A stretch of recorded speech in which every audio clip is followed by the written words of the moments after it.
سلام ናይ ማኪ ሚድያ ተኸታተልቲ ከመይ ኢለኹም? ኣነ ድሓን እየ እግዚኣብሔር ይመስገን። ንስኻትኩም እውን ኣብዚ ዘለኹምዎ ሰላም ክትኾኑ ተምኒተዩ። እሞ ናይ ማኪ ሚድያ ተኸታተልቲ ንሎሚ ሕፅር ዝበለትን ኣዝያ መሳጢትን ኣመና መምሃሪትን ዝበልኳ ዛንታ ናባኹም ሒዘያ ቀሪብ ኣለኹ። ቅድሚ ናብቲ ዛንታ መባለይ ግን ነዚ ዛንታ ላይክ ብምግባር ጀምርዎ ክብለኩም ይፈቱ። ናብቲ ዛንታ ክብለኩም ሰናይ ምክትታል። ወዲ ሰብ ካብ ዝተሓተ መነባብሮ ጀሚሩ ናብ ዝለዓለ መነባብሮ ክሰጋገርን ክዓብን እዩ ዝሰርሕ። ናይ ብዙሓት ሰባት ለውጥን ሓፍትን እውን ዝጀመረ ካብ ታሕቲ እዩ። ግና ከዓ ኣብ ሂወት ካሊእ ሓቂ እውን ኣሎ። እዚ ሓቂ እዚ ከዓ ከምቲ ልክዕ ካብ ታሕቲ ናብ ላዕሊ ምድያብ ዘሎ ካብ ላዕሊ ናብ ታሕቲ እውን ምውራድ እዩ። ብዙሓት ሰባት ናብ ዓወት ንምብፃሕ ዝደልይዎ ንምስኻዕን ብዙሕ እንተፅዕሩ ኣብ መወዳእታ ተሳኺዑሎም ናፍቲ ዓወት ይበፅሑ። ግና እቲ ዘናድድ ነገር ንኽዕወት ብዙሕ ፅዒሩ ንኽወርድን ካብ ዝነበሮ ንኽወርድን ሓንቲ ስሕተት እያ ተኣኽሎ። ብዙሓት ሰባት ናይዚ ነገር እዚ ሰለባ ኮይኖም እዮም። ንኽልወጡ ብጣዕሚ ፅዒሮም ንኽወድቁ ግን ግዜ ይወስደሎምን። ካብ ከምዚኦም ዓይነት ሰባት ሓደ ስምዖን እዩ። ስምዖን መጀመርታ ክውለድ ከባቢ ስድርኡ ምንም ኣይነበሮምን። ብጣዕሚ ድኻታት ካብ ዝበሃሉ ስድራ ቤታት እቶም ቀንዲ እዮም ነይሮም። ሰብዓይን ሰበይትን ንኽልወጡ ብዙሕ ይፅዕሩ። ግና ከዓ ለውጢ ብቐሊሉ ኣብ ዝሓፀረ እዋን ዝመፅእ ስለ ዘይኮነ ቀልጢፎም ክልወጡን ናብ ዓወት ክበፅሑን ኣይከኣሉን። ብዙሕ ይፅዕሩ ግና ከዓ ብዙሕ ኣይረኸቡን። ብዝረኸብዎ ምምስጋን ግን ብጣዕሚ እዮም ዝፈትዉ። ትዕበትን ዓስ ብዘለዎም ነገር ተመስገን ኢሎም ዝሓድሩ ቤተሰብ እዮም። ሽሕ ግዘዋላ እንተፀገሞም ኣማሪሮም ኣይፈልጡን። ኣብ ከምዚ ዓይነት ሂወት እንዳነበሩ ናብ ሂወቶም ሓድሽ ሰብ ተቐበሉ። እሱ ወዲ ስምዖን እዩ ነይሩ። ኣብ ርእሲ ዝነበሮም ፀገም ውላድ ተሓዊስዎም ጭንቀቶም ሳይዱ ይውስኽ። ስምዖን ዕድሉ ኮይኑ ካብ ድኻታት ስድራ ተወለደ እሞ ከም ቆልዓ ዘድልዮ ነገር ኩሉ ከይተማልአሉ ዓበየ። ግና ከዓ እንታይ ዝበሃል ቆልዓስ ናይ ባዕሉ ዕድል ሒዝዩ ዝውለድ ዝበሃል። ስምዖን ምስ ተወለደ ነቲ ገዛ ዝኾነ ነገር እናፈጠረ ኸደ። ንኽልወጡ ተስፋታት ዝርኢሉ መንገድታት ኣጋጢምዎም። ኣቦ ስምዖን ጽቡቕ ኣታዊ ዝረኽበሉ ስራሕ ጀሚሩ ጽቡቕ ኣታዊ ክእቱ ጀመረ። እቲ ዕድሚኦም ልክዕ ኣብ ከርፋሕ ድኽነት ነይሮም ክልወጡ ተስፋ ረአዩ።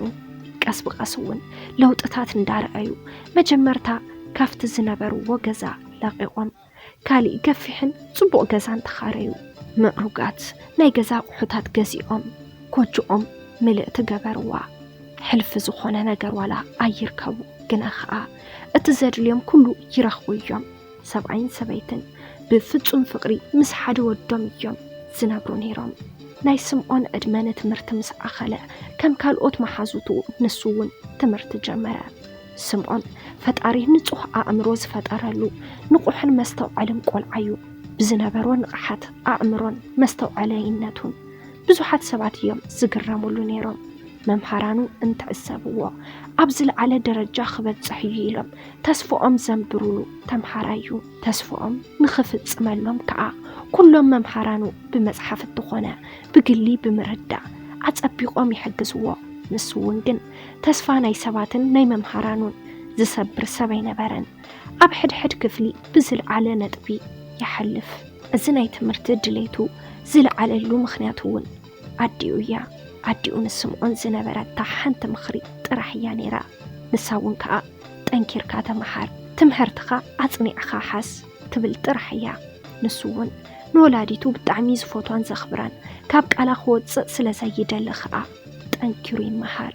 ኣብ ሕድሕድ ዝዓቢ ቆልዓ ሓደ ዓይነት ባህርያት ኣሎ። ንሱ እውን ከዓ ቆልዓ ምስ መሓዝቱ ክትፃወት ግዜ ካሕልፍ ይደሊ። ስምዖን ግና እዚ ዓይነት ባህርያት ኣይነበሮን። ኣብ ህፃንነቱ ዕድሚኡ ምስ መሓዙቱ ምስ መማህርቱ ምስ ደቂ መንደሩ እናዘለለ ክፃወትን ግዜ ካሕልፍን ኣይሓስብን። ዘይከም ካልኦት መማህርቱ ንበይኑ ብሕታውነት ዝመርፅ ዓይነት ሰብ እዩ። ዝበዝሕ ግዝኡ በይኑ እዩ። ካብ ገዝኡ ናብ ትምህርቱ ካብ ትምህርቱ ከዓ ናብ ገዝኡ እንትንቀሳቐስ በይኑ ዝኸይድ። ኣብ ቤት ትምህርቱ ኣትዩ እውን ከዓ ዕረፍቲ ኮይኑ እንትወፅእ ኣብ ክፍሉ በይኑ ኮፍ ይብል። ከምዚ ብምግባሩ ካብ ብዙሕ ነገር ይድሒኑ። ቀዳማይ ነገር ማሓዛይ ክብል ትምርቶ ይገድፍን ካልኣይ ነገር ከዓ ማሓዛን ተሓልዩካ ንኡን ምሕጋስ ኣይተርፍን ማለት ፈተና ምቕዳሕ ኣሳይመንትታት ምስራሕ ዝኣመሰሉ ነገራት ኣለዉ እዚኦም ከዓ ነቲ ተምሃራይ ስለ ዘስንፍዎ ስምዖን በይኒ መርጽ ብርግጽ ኣርኤኒ ኣርድአና ኢሎም ንዝመጽዎ ሰባት ገጽ ከይከልአ የርድኦም እዩ ካብኡ ብዝዘለለ ግና ምንም ዓይነት ዝተፈለየ ርክብ ኣይምስርትን ብኸምዚ ዓይነት ናይ መሓሕራ ስልቲ እንዳተመሓረ ዕድሚኡ እውን እንዳደፈአ ናይ 10 ክፍሊ ተምሃራይ ኮነ ኣብዚ ግዜ ግን ንኡን ነዲኡን ሕማቕ ዝኾነ ኣጋጣሚ ተፈጠረ ኣቡኡ ኮንስትራክተር ስለ ዝኾነ ስርሑ መብዛሕትኡ ግዜ ምስ ረዳቱ ኮይኑ እዩ ዝሰርሕ ነይሩ ኣብ ሓንቲ ስሕቲ መዓልቲ ግን ኣቦ ስምዖን ከም ቀደሙ ንግሆ ቁርሱ ቆሪሱ ቡንኡ ሰትዩ ካብ ገዝኡ ወፀሞ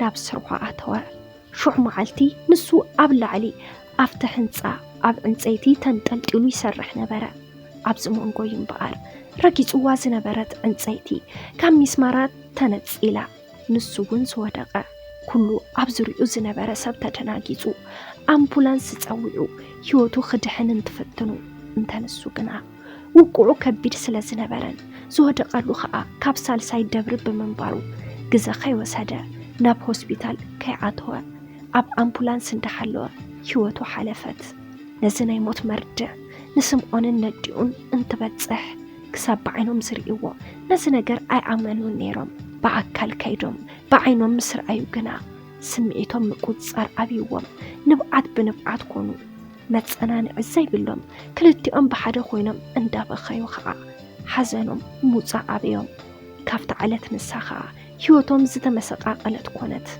ሓዘኖም ምርሳዕ ኣብይዎም ስቃዮም በርተዐ ስምዖን ብናይ ኣቦኡ ሓዘን ምኽንያት ንትምህርቱ ሸለል ክብሎ ጀመረ ኣቦኡ ካብ ዝሞት ንድሓር ንሓደ ወርሒ ዝኣክል ናብ ቤት ትምህርቲ ይከደን ኣብቲ ዝመሃረሉ ቤት ትምህርቲ ካብቲ ዳይሬክተር ጀሚሩ ኩሎም መምሃራን ከፀናንዕዎ ይኸዱ ካብ ኩሉ እቲ ዝኸፍአ ግና ምንም ኣታዊ ዘይምንባሩ እዩ ኣቦኡ ብዘምፆ ገንዘብ ጥራሕ እዮም ዝመሓደሩ ነይሮም ቃዋሚ ዝበሃል ስራሕ ስለ ዘይነበሮ እውን ቃዋሚ ዝኾነ ተቐማጢ ዝበሃል ሃፍተይ ነበሮምን ይዓቕሩ ዝነበሩውን ዝተወሰነ ገንዘብ ካብ ባንኪ ተዋሂብዎም እሞ ንዝተወሰነ ግዜ ብዕአን ፀንሑ ስምዖን ሓዘኑ ክእል ኣቢሉ ስራሕ ክደሊ ጀመረ ግና ከዓ ስራሕ ከም ዝደለኻዮ ዝርከብ ስለ ዘይኮነ ስራሕ ዝበሃል ነገር ክረክብ ኣይከኣለን ዝነበሮ መማረፂ ናይ ጉልበት ስራሕ ምስራሕ እዩ ነይሩ ንኡ ከዓ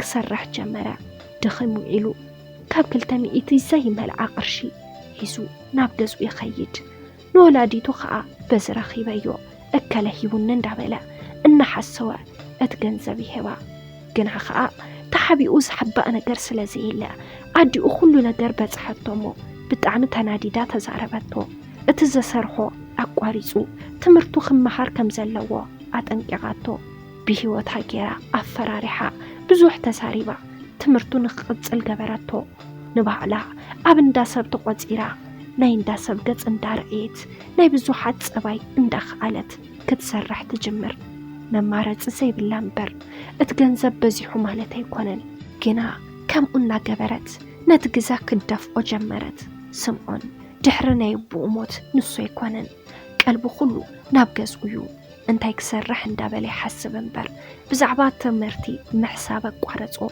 እናደልዮ እናሓለወ ይርሕቆ ከም ገሌሉ እናተረፈ እናተመሓረ ከዓ ናይ 11 ክፍሊ በፂሑ ወድአሞ 12 ክፍሊ ጀመረ ኣብዚ እዋን ግና ናይ ገዝኦም ፀገም ብጣዕሚ ተጋፊሑ ነይሩ ኣዶ ስምዖን ግን ሽሕ ግዜ እናተፀገመት ትምህርትኻ ከይትገድፎ ተመሃር ትብሎ ንሱ እውን ግን ፈቶ ይኮነን ትምህርቱ ብጣዕሚ ዝፈቱ ግና ከዓ ፀገም ገዝኡ እንታይ ክገብር ከም ዘለዎ ይጨንቆ ጽንሕ ኢሉማ ዝገደደ ነገር ተፈጠረ ኣዲኡ ሓመመት ኣብዚ ግዜ ስምዖን ነፍሱ ምቁፅፃር ክሳብ ዝዓብዩ ኮይኑ ኣዲኡ ኣብ ሕክምና ተመርሚራ ውፅኢታ መደንገፂ ነይሩ ኩሎም ሕማቃት ሕማማት ኣብኣ ተደራረቡ ጨጓራ ልቢ ድኻምን ሽኮርን ተረኸባ ብጣዕሚ እዩ ከቢድዋ ኣብ ከቢድ ኩነታት ጥዕና ኣትወት نمحكمي بتعمل بزح جنزبي زحتت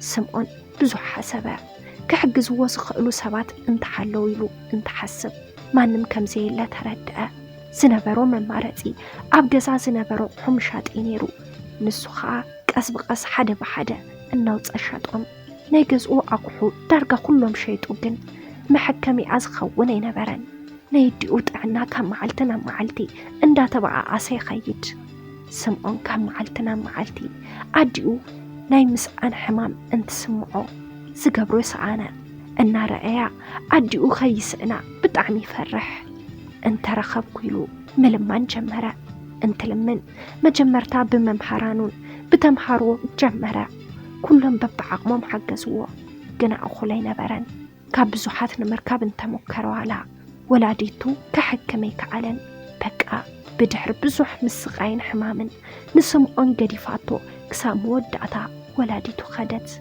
ازن تخون ناي ماتريك فتنو نخفتن كل التورحن تطرفو ينيرو سمعون انت خقبر كم زلوا منم اي فلت انيرو هواتو ترقم سعانا لا فتنو انت قرب بخندي لمنا ممحرانو أأمنو ومو سمعون ناي ماتريك فتنا تفتنا دحروارح وزيت انت ماتسقنا ناي سمعون وزيت كلهم سبات كابس تتصبي وان تحت ينيرو زتحاتنا تبي أمتيو وديقو ينيرو نزم سرعي سمعون أبنا يدي أموت حزن زتسبسبة زتوسنا جنزب حيزو نابكالي عد خدا عد غيرو خاء سبب زبالت جزات خاريو كنبر جمرة نعلتاو مقبو نمركب كعا معلتاو سرح اندا سرحة هيوتو محادر صبغ زخونة تسفا زنبرو سمعون بزقات أمو عدل أبو أندي أنسينو كابت مرتو وديقو هيوتو أبس أقامي نبرالو